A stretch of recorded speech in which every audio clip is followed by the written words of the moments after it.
JT de Lina.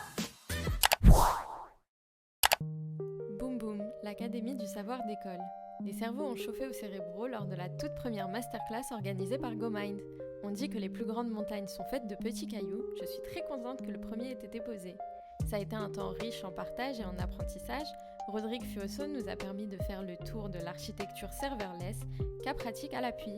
Et promis, tout le monde en est sorti en apprenant quelque chose, fonction support et développeurs confondus. Cette soirée d'échange nous a permis de nous projeter vers un but qui nous est cher, créer une académie du savoir et de la découverte de soi. Imaginez, une société auto-apprenante où tous les individus viennent apprendre, comprendre et explorer. Un havre de savoir open source à la disposition de quiconque souhaite évoluer et grandir. Des journées dédiées à l'innovation, à la créativité et à la formation. Bref, d'autres petits cailloux arrivent pour nourrir notre montagne. Ne manque pas de t'abonner à notre page, d'autres événements arrivent et on partage régulièrement des ressources pour rester éveillé. Même pour le bac, j'ai pas autant bossé que pour cet épisode de podcast, parce que j'étais vraiment très stressée. Bref, Mathieu Sanchez est passé sur Just a Click Podcast avec Terry Michel, le podcast qui met en lumière les artisans du web et les enjeux techniques et humains derrière nos écrans. Et pour avoir écouté l'épisode, je tiens à rassurer Mathieu, j'ai passé un très bon moment et l'anecdote sur Tony Siem m'a parlé. Parmi les sujets abordés, on trouve les questions suivantes. Comment mettre l'humain au centre d'une boîte? Qui prend les décisions dans la construction d'une roadmap, tech ou produit? Quel processus mettre en place pour rester agile dans le développement du produit? Et d'autres thématiques avec le retour d'expérience de Mathieu sur comment ça se passe à Akazi. Un épisode dont je recommande l'écoute car ça permet de s'éveiller à d'autres pratiques culturelles en entreprise. L'accès est en commentaire, n'hésite pas à mettre en avant tes pépites aussi. Albert Einstein a dit « La tâche principale de l'esprit est de libérer l'homme de son ego ». Appliqué au développement, ça donne quoi? Eh bien, les 10 commandements de la programmation sans ego, écrits par Gerald Weinberg. On le sait, travailler avec quelqu'un qui se sent supérieur, ne se remet jamais en question, n'accepte pas la critique, c'est vite relou. Surtout pendant les reviews de code, qui pourraient être un peu moins hostiles.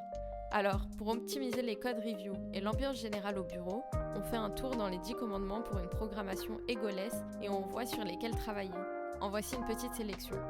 Comprenez et acceptez que vous ferez des erreurs. Vous n'êtes pas votre code. Quelqu'un d'autre en saura toujours plus que vous. Ou encore, la seule véritable autorité découle de la connaissance, pas de la position. Car on ne le dira jamais assez, les soft skills se travaillent autant que les hard skills et ils ont aussi leur importance. Un post arrive prochainement à ce sujet, challenge-nous dessus dès maintenant en créant le débat dans les commentaires. Dans une de mes précédentes chroniques, je vous ai parlé de l'importance d'être aligné à un champ d'énergie en commun. Dans cette chronique, je vous parle de l'importance du recrutement et de la vision qu'on a du bon candidat chez GoMind. Typiquement, chaque community builder qui nous ont rejoints, pour les moldus nos RH, ont dû déconstruire leur vision des candidats. On est convaincu que les candidats ne sont pas seulement un set d'expertise technique, c'est d'abord une personnalité qui se base sur une histoire, des frustrations et des besoins. Quand on est recruteur, on cherche des personnalités, donc on cherche à décoder des personnalités. L'objectif est de comprendre comment la personne raisonne, qui elle est et quelles sont ses passions et pourquoi elle fait les choses. On a un principe RH chez GoMind, le recrutement drive le business. Avant de répondre aux besoins de nos clients, on cherche d'abord à répondre à nos besoins. Donc ce qu'on veut savoir, c'est comment le candidat peut contribuer à notre cause, qui est de révéler son trésor, et à notre projet, qui est de changer l'attitude des ESN. Pour ça, on a entièrement gamifié nos processus de recrutement, à travers des jeux ludiques mettant en avant le sens, la vision, les mauvais souvenirs et bons souvenirs, et même les histoires fictives à vivre et ne pas revivre. Notre processus comporte 3 étapes. On a créé des mises en situation pour chaque étape qui vont te permettre d'en apprendre plus sur toi. Le résultat pour toi, tu développes une meilleure connaissance de toi-même. Le résultat pour nous, on repart avec une meilleure connaissance de toi et de tes besoins, ce qui fait qu'on peut te proposer des bons projets pour continuer à développer tes compétences. À la semaine prochaine pour de nouvelles actus. Bye bye!